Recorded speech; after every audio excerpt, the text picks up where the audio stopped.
मंच पर विराजमान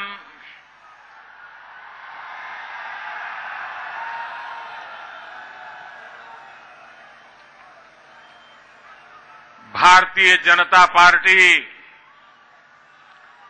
जिनके नेतृत्व में दिल्ली में विजय श्री प्राप्त करने वाली हैं, वो किरण बेदी जी,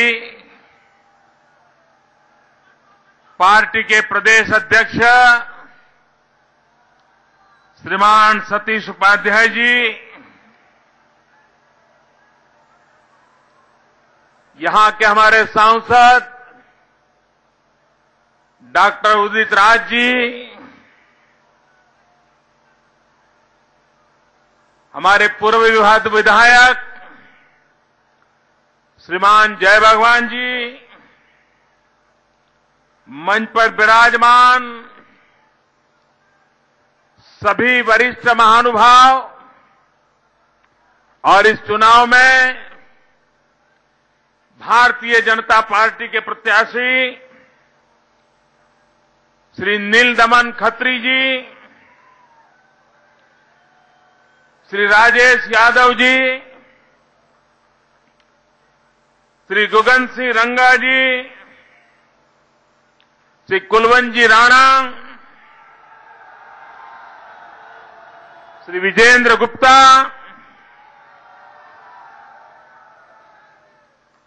सुरजीत कुमार, प्रभुदयाल जी, श्री अनिल झा, मास्टर आजाद सिंह, श्री नंदकिशोर जी गर्ग, श्रीमती रेखा गुप्ता, डॉक्टर महेंद्र नागपाल, रामकिशन जी, डॉक्टर एस.के. वत्स, डॉक्टर रजनी अब्बी, श्री गोपाल झा और विशाल संख्या में पधारे हुए दिल्ली के मेरे प्यारे भाइयों और बहनों,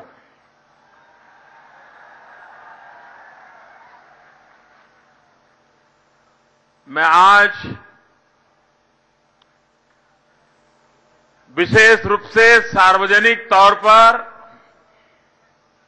आपका आभार व्यक्त करना चाहता हूं, आपका अभिनंदन करना चाहता हूं।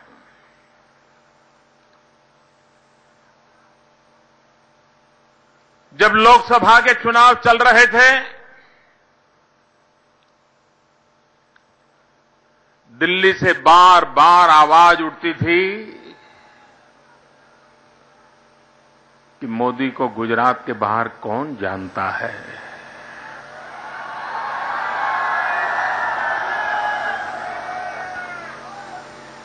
मोदी को कौन पहचानता है। ठीक है, गुजरात में मोदी की गाड़ी चलती होगी,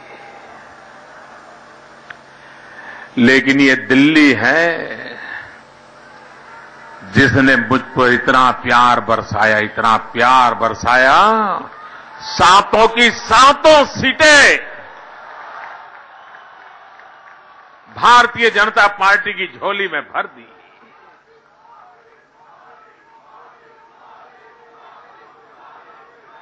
आपने मुझे अपना बना लिया।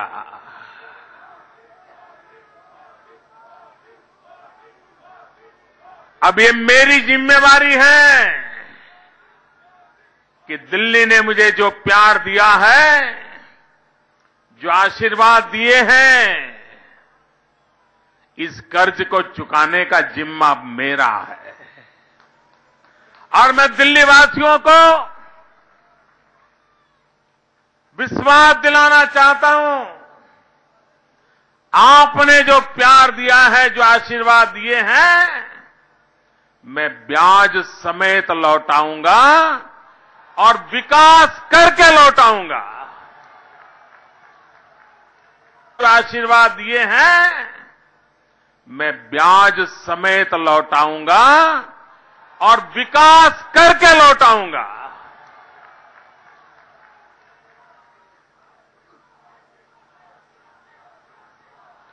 मैं दिल्ली के विकास की बात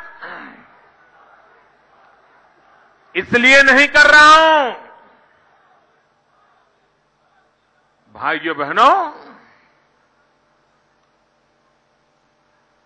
दिल्ली ने मुझे प्यार दिया है, आशीर्वाद दिए हैं, ताकत दी है, लेकिन साथ साथ ये बात न भूले, सारे विश्व में आज जब हिंदुस्तान की चर्चा होती है,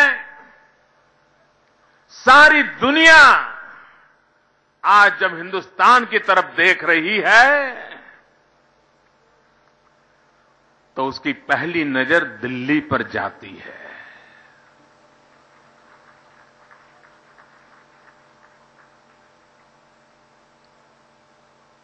दिल्ली की पहचान से ही वो पूरे हिंदुस्तान का हिसाब किताब लगाता है। लेकिन मेरे भाइयों बहनों, दिल्ली जो को मिलना चाहिए, दिल्ली में जो होना चाहिए, उस पर बहुत उदासीनता बरती गई है। दिल्ली को दुनिया के भिन्न भिन्न देशों की राजधानी के बराबरी का माहौल चाहिए, विकास चाहिए, अवसर चाहिए, बदलाव चाहिए। और इसलिए भाइयों बहनों, आज देश की जिम्मेवारी बनी है कि देश की राजधानी कैसी हो।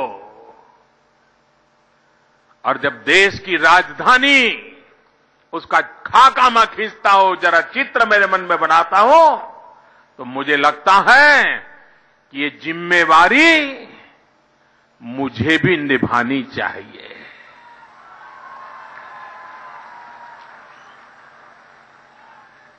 और इसलिए मैं आपको विश्वास दिलाने आया हूं, आपके सपने मेरे सपने हैं, आपकी आशा आकांक्षा ये मेरी जिम्मेवारी है। और हम मिलकर के देश की राजधानी को नई ऊंचाइयों पर ले जाना चाहते हैं। और इसलिए भाइयों बहनों, मैं आज आपसे अनुरोध करने आया हूं, कांग्रेस पार्टी ने आपके 15 साल बर्बाद कर दिए। वो बड़ी पार्टी थी, पुरानी पार्टी थी, तो उसकी बर्बाद करने की ताकत भी जरा ज्यादा थी। तो उसने 15 साल तक वो काम किया, फिर दूसरे टेम्पररी आए,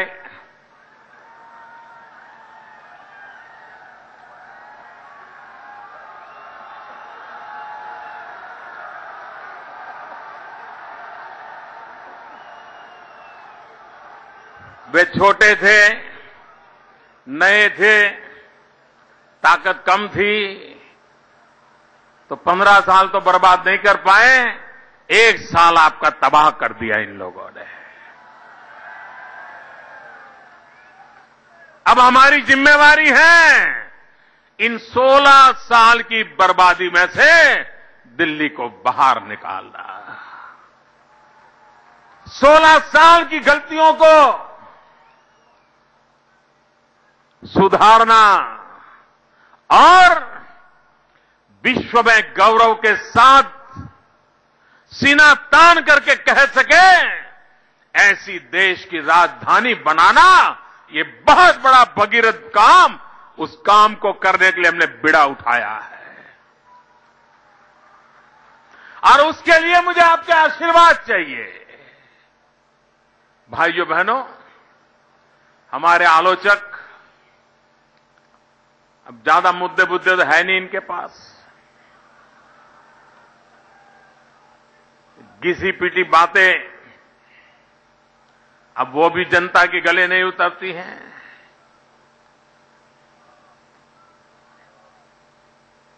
इस बार मां बेटे के चुनाव प्रचार का मीडिया वाले भी कोई खास ध्यान नहीं देते हैं। कभी कभार मुझे एकाध तीखे स्वर में आलोचना कर दे तो फिर मीडिया वाले उसको जरा लाभ देते हैं, वरना उनकी कोई बात आजकल कोई सुनता नहीं है। आपने कल्पना की, जब जनता का मिजाज रूठ जाता है तो लोग कहां से कहां पहुंच जाते हैं। न कोई देखने को तैयार नहीं, न कोई सुनने को तैयार है, और घिस पीट करके कहते हैं मोदी जी बताओ महंगाई का क्या हुआ। जरा मैं उनको पूछना चाहता हूं जो मोदी जी को सवाल पूछते हैं, जरा दिल्ली की जनता को बताइए कि जनवरी 2014 में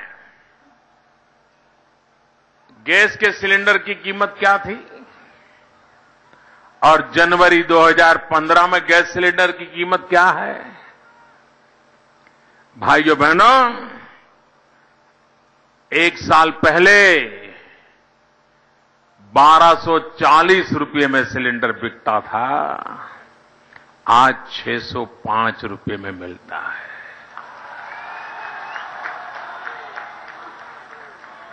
लेकिन झूठ फैलाना, और ये बहुत स्वाभाविक है, इस देश में एक ऐसा वर्ग है जिसको पिछले 60 साल से कुछ लोगों ने पाला पोस कर बड़ा किया है। उनकी रोजी रोटी चली गई है। दिल्ली में तख्त बदलने से ऐसे लोगों के लिए कठिनाइयां पैदा हुई है, क्योंकि बिना काम किए शासन में बैठे हुए लोगों के आशीर्वाद से मौज करने का अवसर मिला था। अचानक ये कहां से आ गया, पचा नहीं पा रहे हैं।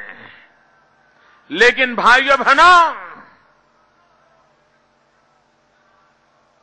ये सिर्फ मेरे साथ हो रहा है ऐसा नहीं है।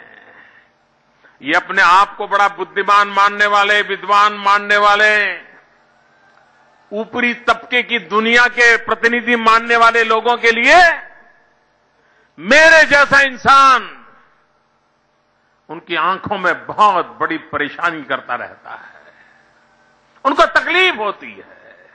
लेकिन ये सिर्फ मेरे साथ नहीं होता है। सरदार वल्लभ भाई पटेल के साथ क्या हुआ था? यही तबका था जिसने कभी सरदार पटेल को स्वीकार नहीं किया था। उनको कैसे नीचा दिखाना, उनके बारे तो विषय में हल्की फुल्की बातें करना, इसी में इनको मजा आता था। उसके बाद बारी आई लाल बहादुर शास्त्री की। कभी उनके कद की चर्चा करना, कभी उनके बोलचाल के ढंग की चर्चा करना। ये वही तबका है जिसको जब लाल बहादुर शास्त्री जिंदा थे उनके गले नहीं उतरते थे। फिर बारी मोरारजी भाई देसाई की आई।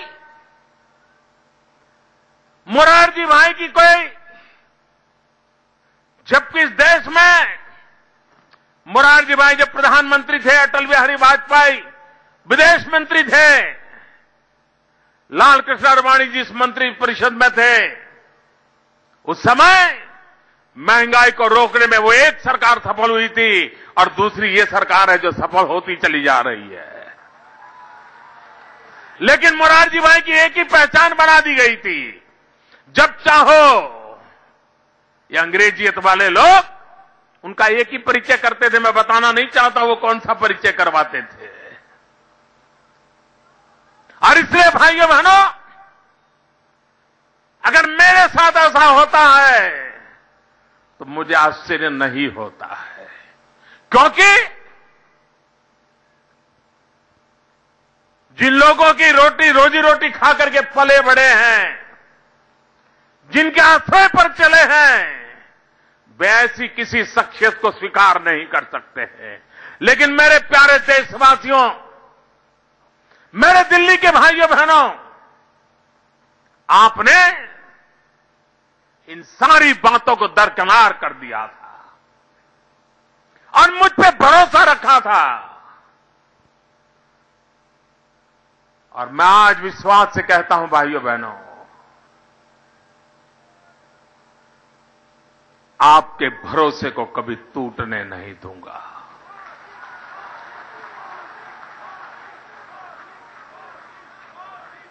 सार्वजनिक जीवन में, व्यक्तिगत जीवन में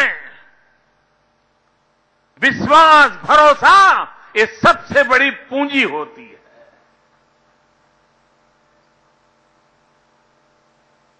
लेकिन वो लोग जिन्होंने जनता की पीठ पे छुरा भोंका, 1 साल आपका बर्बाद कर दिया। और बातें करने में तो साहब आपने देखा होगा, हम लोगों को तो कैसा पेंट किया गया था।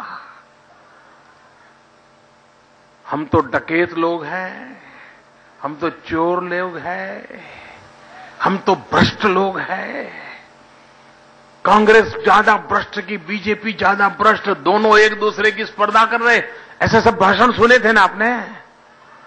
न जाने क्या क्या उपदेश दिए गए थे। अब पता चला हाथी के चबाने के और दिखाने के अलग अलग होते हैं। दूध का दूध और पानी का पानी हो गया। और बेशर्मी देखिए, बेशर्मी देखिए। और उनके बचाने वालों को मैं खास पूछना चाहता हूं, उनका तो ये चरित्र है, वो करते हैं, अब देश की जनता जान रही है, लेकिन उनको बचाने के लिए जो मशक्कत कर रहे हैं, उनके लिए भी मुझे मन में सवाल उठते हैं। ये कैसे लोग हैं? लोग पूछते हैं उनको कि भाई आपने तो कहा था हम किसी का समर्थन नहीं लेंगे, तो आपने फिर सरकार में समर्थन क्यों लिया? तो कहते हैं हमने मांगा नहीं था, उन्होंने दिया था। फिर कहते थे हम तो मेट्रो वाले हैं। लोगों ने पूछा चार्टर प्लेन में क्यों गए थे? अरे हमने नहीं मांगा था, वो तो उन्होंने दिया था। फिर पूछा गया कि आप विदेश बिजनेस क्लास में क्यों गए? तो बोले हमने थोड़ा मांगा था, उन्होंने दिया था। अब बारी चंदे की आई तो बोले हमने थोड़ा मांगा था, उन्होंने हमारे बैंक अकाउंट में डाल दिया था। क्या कमाल है भाई, क्या कमाल है। झूठ बोलने की ताकत देखो, बेईमानी की हिम्मत देखो।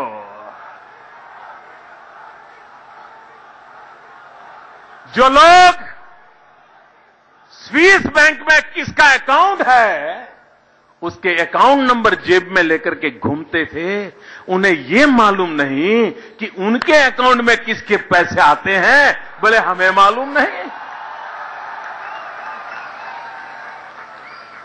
भाइयों बहनों, हमारा देश गलतियों को माफ कर सकता है, लेकिन हमारा देश धोखेबाजी को कभी माफ नहीं करता है। आप याद कीजिए राजीव गांधी के ये हाल क्यों हुए? क्या कांग्रेस सरकारों पर भ्रष्टाचार के आरोप नहीं लगे थे? लगे थे। इंदिरा जी पर नहीं लगे थे? लगे थे। लेकिन राजीव गांधी को इस पर परेशानी क्यों हुई? राजीव गांधी को परेशानी ज्यादा इसलिए हुई कि उन्होंने अपने, लेकिन राजीव गांधी को इस पर परेशानी क्यों हुई? राजीव गांधी को परेशानी ज्यादा इसलिए हुई कि उन्होंने अपने आप को मिस्टर क्लीन दुनिया के सामने प्रस्तुत किया था। और जब अपने आप को मिस्टर क्लीन कर करके दुनिया के सामने रखा था और जब दुनिया ने देखा कि ये मिस्टर क्लीन नहीं है, फिर देश ने उनको माफ नहीं किया। और इसलिए जो अपने आप को बड़ा ईमानदार बताते थे, उनकी बेईमानी, जब आंखें खोल देने वाली बेईमानी। और भाइयों बहनों, काले धन की चर्चा तो बराबर हो रही है देश में। काले धन के प्रति बड़ी नफरत भी पैदा हुई है, लेकिन काली रात, आधी काली रात, घनघोर काली रात, और घनघोर काली रात में काले धन के काले कारनामे, ये तो देश में पहली बार पता चला है।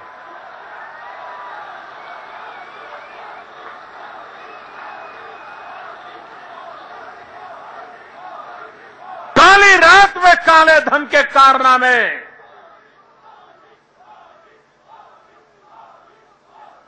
भाइयों बहनों, ये देश बदल चुका है। यह देश विश्वास और भरोसे की तराजू पर सब चीजों को कसता है। आपने जनता का विश्वास तोड़ा है, और कुछ लोग तो कांग्रेस को बिगड़ने में इतने साल गए, 125 साल गए कांग्रेस को बिगड़ते बिगड़ते बिगड़ते, तब जाकर के इतना बिगड़ा आया। इनका तो जन्म से ही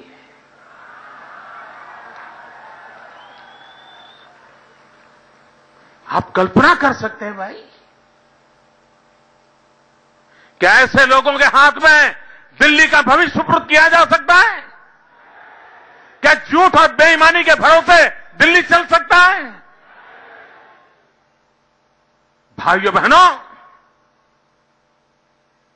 चतुराई लंबे दिन तक नहीं चलती है। बाप छत पे जाकर के चीखता है, चिल्लाता है, उससे कोई बच नहीं सकता है। और सार्वजनिक जीवन, हर पल अग्नि परीक्षा देनी पड़ती है। हम लोग हर बार अग्नि परीक्षाएं देते देते यहां पहुंचे हैं, जनता का विश्वास जीत करके पहुंचे हैं।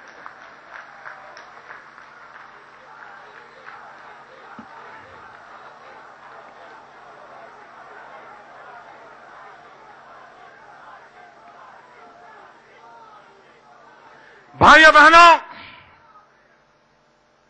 आपने पिछले 8 महीने में मुझे काम करते देखा है। एक के बाद एक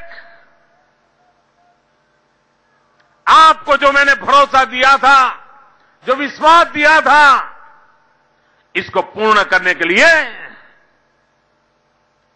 आपके आशीर्वाद से मैं पूरी तरह से आगे बढ़ रहा हूं।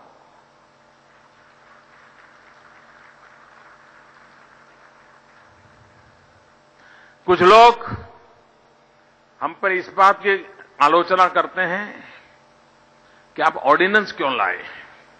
हमारे कांग्रेस के वाले दिन रात चिल्लाते हैं, ऑर्डिनेंस क्यों लाए, ऑर्डिनेंस क्यों लाए।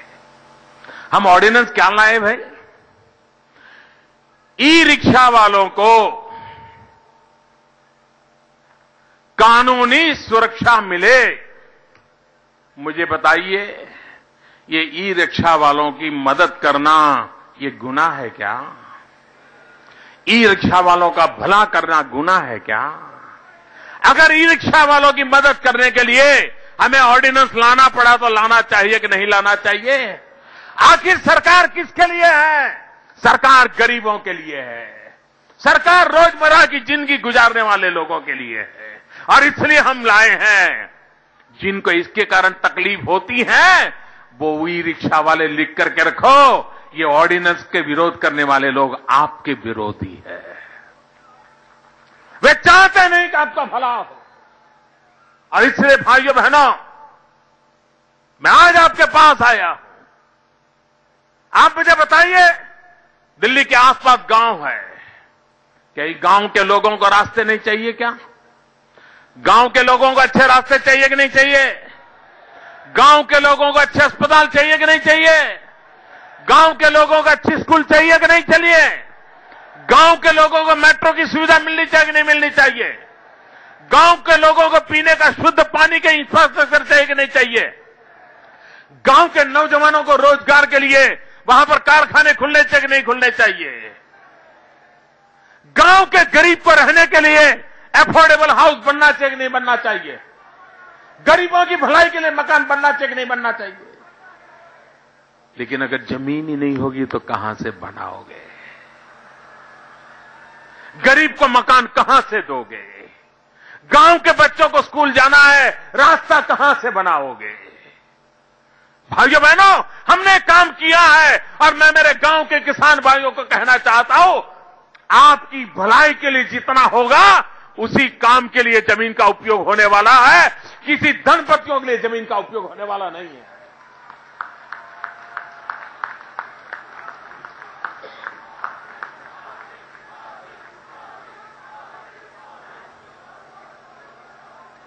भाइयों बहनों, मैं जानता हूं हमारे देश में दलित हो, आदिवासी हो, उन बच्चों के नाम अरबों खरबों रुपए तिजोरी से निकाले जाते हैं, लेकिन पता नहीं रहता है कि वो बच्चा कौन है, कहां पढ़ता है, पैसे कहां गए। भोला भाला जंगलों में रहने वाला मेरा आदिवासी, पीड़ित शोषित मेरा दलित भाई, उनको हक के पैसे भी पहुंचते नहीं है।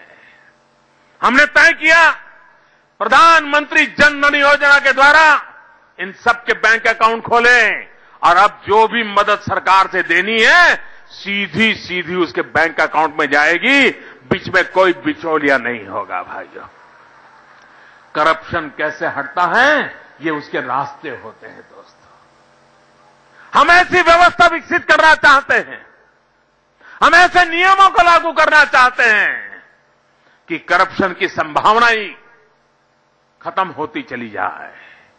उस दिशा में हम काम कर रहे हैं ताकि सामान्य मानवी को उसका हक का मिलता चले।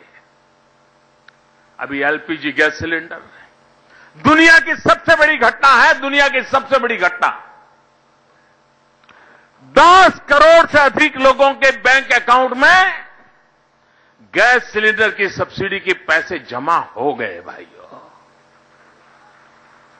अकेले दिल्ली में 22 लाख परिवारों के खाते में पैसे चले गए, 75 करोड़ रुपए से ज्यादा पहुंच गए। और भाइयों बहनों, कहीं से कोई शिकायत नहीं आई, वरना पता नहीं पहले क्या होता होगा। हम सीधा सीधा जनता की भलाई के लिए काम करने वाले लोग हैं और उस काम को आगे बढ़ाना चाहते हैं। भाइयों बहनों, ये दिल्ली में अनऑथोराइज्ड कॉलोनी,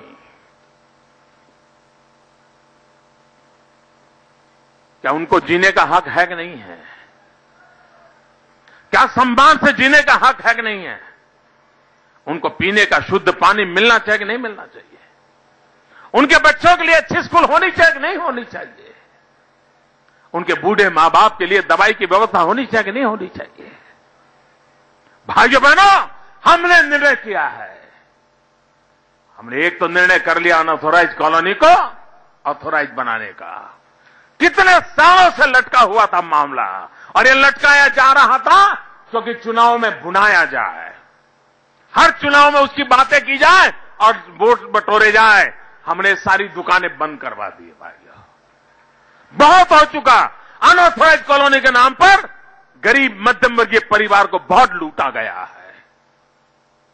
एक कानून के सहारे हमने स्थितियों को साफ कर दिया है और हमने कहा है हम यहीं पर रुकने वाले नहीं हैं।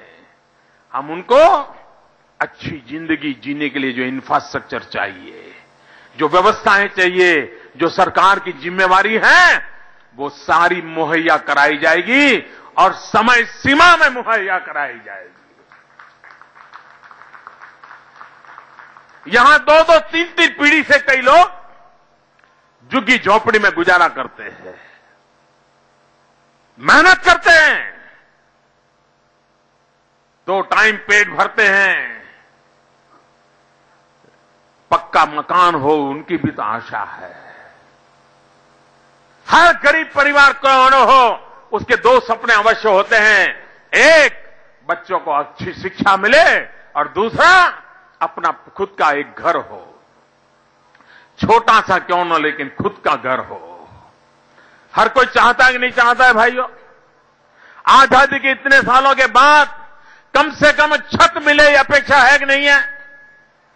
हमने ठान ली है भाइयों, मैंने कठिन काम करना ही मेरा स्वभाव है भाइयों, और इसलिए हमने ठान ली है 2022 जब भारत की आजादी के 75 साल होंगे, उस समय हिंदुस्तान में हर गरीब को उसका अपना घर मिलना चाहिए।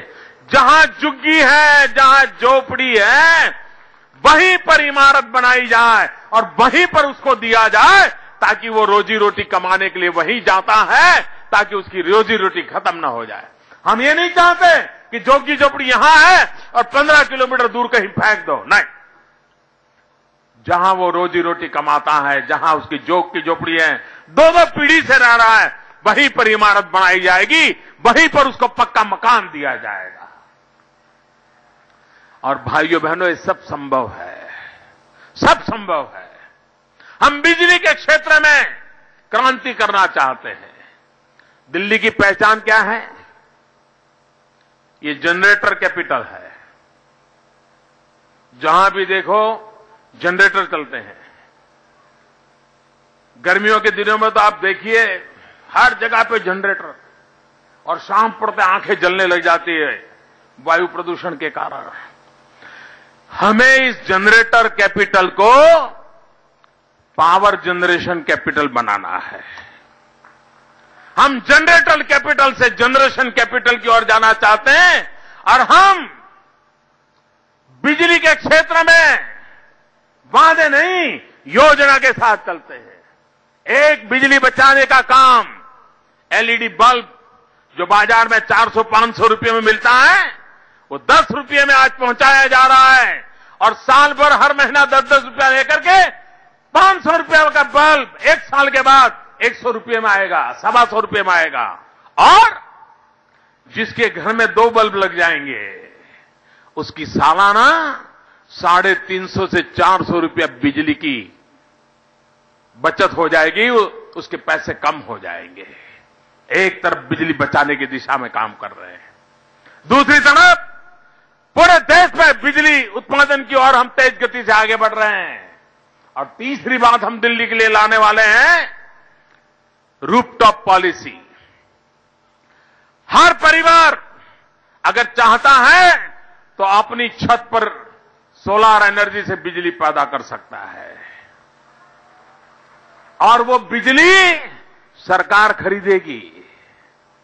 बिजली कारखाना आपका छत पे, आपके घर में जो उपयोग करना है करिए, ज्यादा होगा वो सरकार पैसे लेकर के दे देगी, आपकी बिजली का खर्चा चला जाएगा, ऊपर से बिजली से आपकी आमदनी शुरू होगी, और जो बिजली में पैसे जाते थे अब वो पैसे बचेंगे, अपने बच्चों को दूध पिला पाएंगे। ये काम हम कर रहे हैं भाई। और इसलिए मैं कहना चाहता हूं कि हम विकास के मार्ग पर ले जाना चाहते हैं देश को। विकास ही एकमात्र रास्ता है जिससे हम इस देश की समस्याओं का समाधान कर सकते हैं। नौजवान को क्या चाहिए? उसे रोजगार चाहिए, उसे बूढ़े मां बाप की चिंता रहती है, और जब घर से बाहर निकलता है और कभी मां बाप से 5 रुपया 10 रुपया मांगना पड़ता है, वो शर्मिंदगी महसूस करता है। अगर उस नौजवान को उचित अवसर मिले, रोजगार के अवसर मिले, हिंदुस्तान का नौजवान अपने पसीने से अपने भाग्य को बदलने की ताकत रखता है, उसे सिर्फ अवसर चाहिए भाई। हम मेक इन इंडिया अभियान चला रहे हैं। क्यों चला रहे हैं? मेक इन इंडिया अभियान इसलिए चला है, विदेशों से पूंजी आए, कारखाने लगे, मेरे नौजवान को रोजगार मिले। क्यों चला रहे हैं? मेक इन इंडिया अभियान इसलिए चला है, विदेशों से पूंजी आए, कारखाने लगे, मेरे नौजवान को रोजगार मिले, भारत में मैन्युफैक्चरिंग बढ़े, भारत की आवश्यकताओं की पूर्ति भारत में हो, विश्व की आवश्यकताओं में हम भी कुछ कंट्रीब्यूट करें, उस दिशा में भी आगे बढ़े, ये सोच करके हम काम कर रहे हैं भाइयों बहनों। हमें गांव की भी चिंता है, गरीब की भी चिंता है। और कुछ लोग मेहरबानी करके मुझे गरीबी के पाठ न पढ़ाए। मेहरबानी करके गरीबी की ड्रामेबाजी करने वालों से बचिए। गरीबी क्या होती है वो हमने जन्म से देखी है दोस्तों। गरीबाई में कैसे जीना पड़ता है ये मुझे बाहर कहीं जाकर के सीखने की जरूरत नहीं है। और इसलिए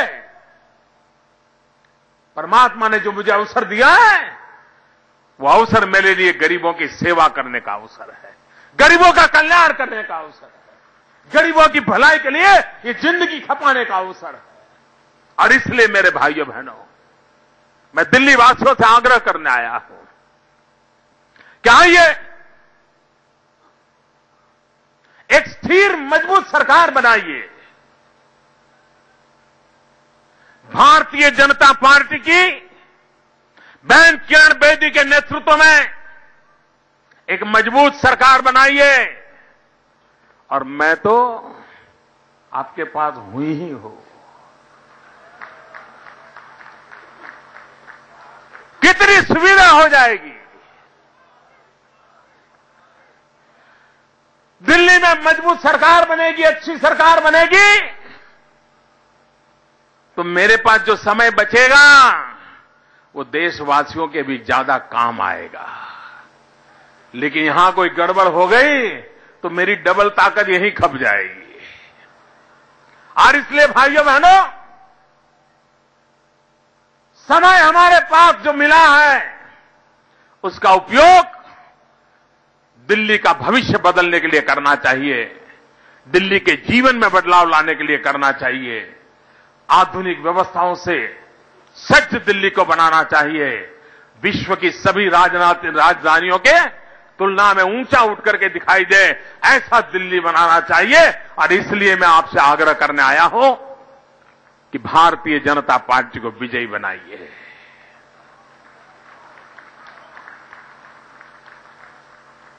सात तारीख को मतदान है। 7 तारीख को आपका साथ चाहिए। आप हमें 7 तारीख को साथ दीजिए, आने वाले सभी वर्ष हमारा साथ आपके साथ रहेगा। और इसलिए मैं आपसे आग्रह करने आया हूं कि भारी मतदान करें, भारतीय जनता पार्टी को भव्य विजय दिलाएं और भारतीय जनता पार्टी को आशीर्वाद दें। और पूरे विश्व में आज जैसे हिंदुस्तान का डंका बज रहा है, पूरे हिंदुस्तान में मेरा दिल्ली का भी डंका बजना लग जाए। इसलिए मैं आपसे आग्रह करने आया हूं। सभी उम्मीदवार, मेरी आप सबको शुभकामनाएं हैं। आ जाइए। सबसे मेरा आग्रह बोलिए भारत माता की, भारत माता की, भारत माता की, भारत माता की। बहुत बहुत धन्यवाद। चलिए, तो प्रधानमंत्री नरेंद्र मोदी को लाइव देख रहे थे आप। दिल्ली के रोहिणी से प्रधानमंत्री नरेंद्र मोदी ने कई बातें कही। प्रधानमंत्री नरेंद्र मोदी ने कहा, आम आदमी पार्टी वाले बेशर्म लोग हैं, मना करके कांग्रेस से समर्थन ले लिया। खुद आम आदमी पार्टी के चंदे का हिसाब नहीं, हमारा हिसाब मांगने आए हैं। दिल्ली में एक स्थिर और मजबूत सरकार की जरूरत है। दिल्ली में कोई गड़बड़ हुई तो मुझे दोहरी ऊर्जा लगानी पड़ेगी। 7 तारीख को साथ दीजिए, आने वाले सभी वर्षों में मैं आपका साथ दूंगा। मैं दिल्ली वालों का प्यार, विकास करके लौटाऊंगा। किरण बेदी के नेतृत्व में जीत मिलेगी। कांग्रेस ने दिल्ली को बर्बाद कर दिया। हम मिलकर देश की राजधानी को नई ऊंचाइयों पर ले जाएंगे, ये कहना था नरेंद्र मोदी का। नरेंद्र मोदी ने आम आदमी पार्टी पर बहुत सीधा हमला किया। आम आदमी पार्टी काली रात में काले धन के कारनामे सामने आए। आम आदमी पार्टी वाले बेशर्म लोग हैं। आप वाले कहते हैं हमने चंदा मांगा ही नहीं, खुद आपके चंदे का हिसाब नहीं, हमारा हिसाब मांगते हैं। आप वालों की बेईमानी की हिम्मत तो देखिए। आम आदमी पार्टी पर प्रधानमंत्री नरेंद्र मोदी ने सीधा हमला बोला है। आम आदमी पार्टी पर प्रधानमंत्री नरेंद्र मोदी का हमला। दिल्ली के रोहिणी में रैली को संबोधित करते हुए प्रधानमंत्री ने कहा, काली रात में काले धन के कारनामे सामने आए। आप वाले कहते हैं हमने चंदा मांगा नहीं, खुद को ईमानदार बताने वालों की बेईमानी सामने आई। आप वालों की बेईमानी की इंतहा देखिए। आप वाले बेशर्म लोग हैं, मना करके कांग्रेस से समर्थन ले लिया। चंदा विवाद को लेकर नरेंद्र मोदी ने आम आदमी पार्टी पर निशाना साधा है। खुद को ईमानदार बताने वालों की बेईमानी सामने आई, ऐसा कहना था नरेंद्र मोदी का। आम आदमी पार्टी के गैर कानूनी चंदे को लेकर के नरेंद्र मोदी ने और क्या कहा, एक बार सुन लेते हैं। ये कैसे लोग हैं? लोग पूछते हैं उनको कि भाई आपने तो कहा था हम किसी का समर्थन नहीं लेंगे, तो आपने फिर सरकार में समर्थन क्यों लिया? तो कहते हैं हमने मांगा नहीं था, उन्होंने दिया था। फिर कहते थे हम तो मेट्रो वाले हैं। लोगों ने पूछा चार्टर प्लेन में क्यों गए थे? अरे हमने नहीं मांगा था, वो तो उन्होंने दिया था। फिर पूछा गया क्या विदेश बिजनेस क्लास में क्यों गए? तो बोले हमने थोड़ा मांगा था, उन्होंने दिया था। अब बारी चंदे की आई तो बोले हमने थोड़ा मांगा था, उन्होंने हमारे बैंक अकाउंट में डाल दिया था। क्या कमाल है भाई, क्या कमाल है। झूठ बोलने की ताकत देखो, बेईमानी की हिम्मत देखो।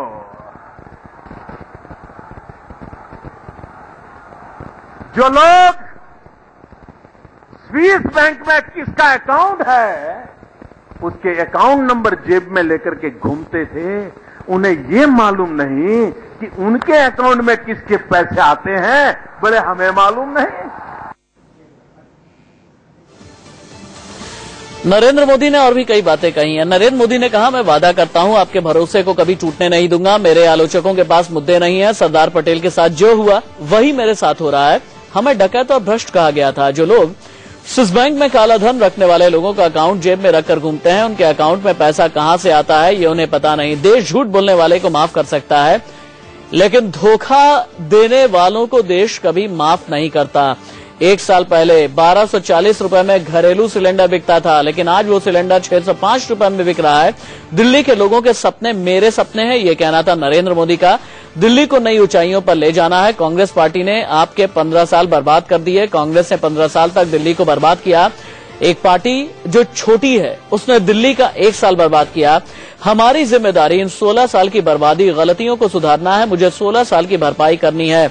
रैली को संबोधित करते हुए प्रधानमंत्री नरेंद्र मोदी ने कहा कि लोकसभा चुनाव के समय लोग कहते थे कि मोदी को देश में कौन जानता है, लेकिन दिल्ली के लोगों ने 7 की 7 सीटें बीजेपी की झोली में डाल दी। जो आपने प्यार दिया है, आशीर्वाद दिया है, उसे ब्याज सहित चुकता करूंगा। मैं विकास करके ये कर्ज वापस करूंगा। दिल्ली को अलग अलग देशों की राजधानी की बराबरी करनी है। दिल्ली ने मुझे प्रेम और ताकत दी है। तो प्रधानमंत्री नरेंद्र मोदी दिल्ली विधानसभा चुनाव में बीजेपी का प्रचार करने के लिए रोहिणी के जापानी पार्क में पहुंचे थे। वहां पर उन्होंने एक विशाल रैली को संबोधित किया। मोदी ने कहा कि जन धन योजना भ्रष्टाचार हटाने का रास्ता है। पहले घरेलू गैस सब्सिडी का पैसा पता नहीं कहां जाता था, लेकिन अब सीधे बैंक खातों में पहुंच रहा है। नरेंद्र मोदी की रोहिणी रैली के बाद आम आदमी पार्टी ने क्या कहा, ये एक बार देख लेते हैं। वो लोग जिन्होंने जनता की पीठ पे छुरा भोंका, 1 साल आपका बर्बाद कर दिया,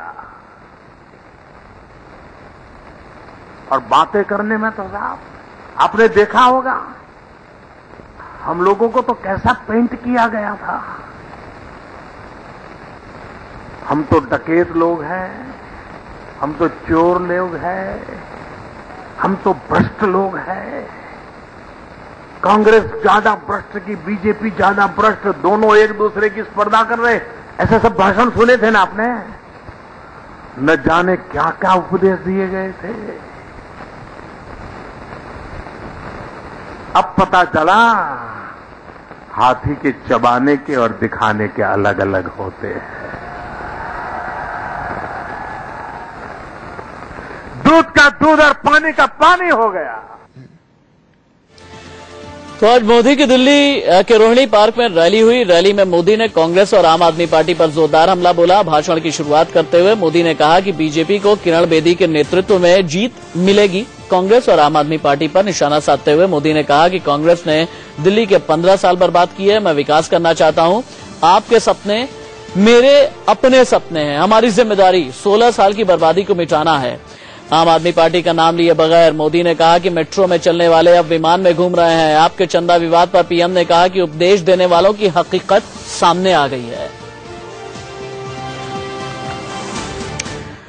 यहां पर रुकेंगे एक छोटे से ब्रेक के लिए। कहीं मत जाइएगा, बस थोड़े से इंतजार के बाद खबरें जारी।